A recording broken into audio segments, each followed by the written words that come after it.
Kenapa Pluto tidak lagi disebut planet? Ini penjelasannya. Selamat datang di kelas Insight. Bayangkan, kamu sedang belajar tata surya di sekolah. Guru menjelaskan bahwa ada 9 planet yang mengelilingi matahari. Merkurius, Venus, Bumi, Mars, Jupiter, Saturnus, Uranus, Neptunus, dan yang terakhir Pluto.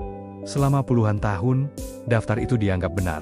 Buku pelajaran menuliskannya. Poster tata surya menampilkannya. Banyak orang tumbuh dengan keyakinan bahwa Pluto adalah planet ke-9 di tata surya. Tetapi pada tahun 2006, sesuatu yang mengejutkan terjadi. Para ilmuwan memutuskan bahwa Pluto tidak lagi dianggap sebagai planet. Keputusan ini membuat banyak orang bingung.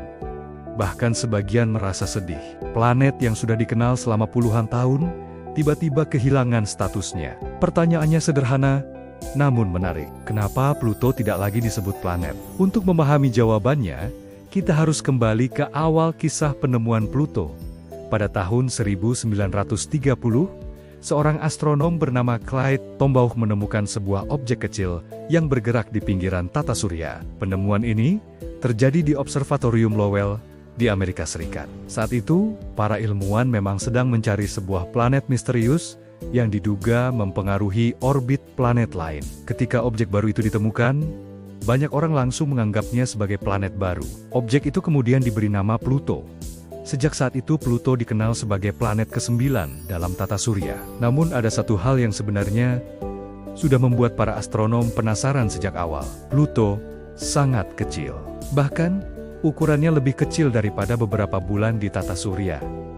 Diameter Pluto hanya sekitar 2.376 km.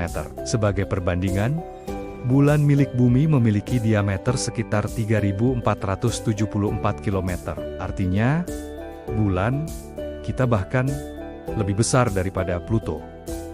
Meski begitu, Pluto tetap dianggap planet karena pada saat itu belum ada definisi resmi tentang apa sebenarnya yang dimaksud dengan planet. Selama puluhan tahun, semuanya tampak baik-baik saja. Namun, pada akhir abad ke-20, para astronom mulai menemukan sesuatu yang mengejutkan di wilayah luar tata surya. Di luar orbit Neptunus, ternyata terdapat banyak sekali objek es kecil yang mengelilingi matahari. Wilayah ini dikenal sebagai Sabuk Kuiper. Sabuk Kuiper dipenuhi oleh ribuan, bahkan mungkin jutaan benda langit yang terbuat dari es dan batu. Pluto ternyata berada di wilayah ini, dan yang lebih mengejutkan lagi, para ilmuwan mulai menemukan objek lain yang ukurannya hampir sama dengan Pluto. Salah satu penemuan yang paling terkenal terjadi pada tahun 2005 ketika seorang astronom bernama Mike Brown menemukan sebuah objek besar yang diberi nama Iris. Iris bahkan sedikit lebih besar daripada Pluto. Penemuan ini memicu pertanyaan besar di dunia astronomi. Jika Pluto adalah planet, maka apakah Iris juga harus disebut planet? Dan jika Iris disebut planet, bagaimana dengan objek lain yang ukurannya mirip Pluto? Apakah tata surya kita akan memiliki puluhan, bahkan ratusan planet? Situasi ini membuat para ilmuwan merasa perlu membuat definisi yang jelas tentang apa yang sebenarnya dimaksud dengan planet. Akhirnya pada tahun 2006, Organisasi Astronomi Dunia, yaitu International Astronomical Union, mengadakan pertemuan besar untuk membahas masalah ini. Dalam pertemuan tersebut, para astronom dari berbagai negara mencoba menyepakati sebuah definisi resmi tentang planet. Setelah diskusi panjang, akhirnya disepakati bahwa sebuah benda langit harus memenuhi 3 syarat untuk disebut planet. Pertama, benda tersebut harus mengorbit matahari. Kedua, benda tersebut harus memiliki massa yang cukup besar, sehingga gravitasinya membuat bentuknya menjadi hampir bulat.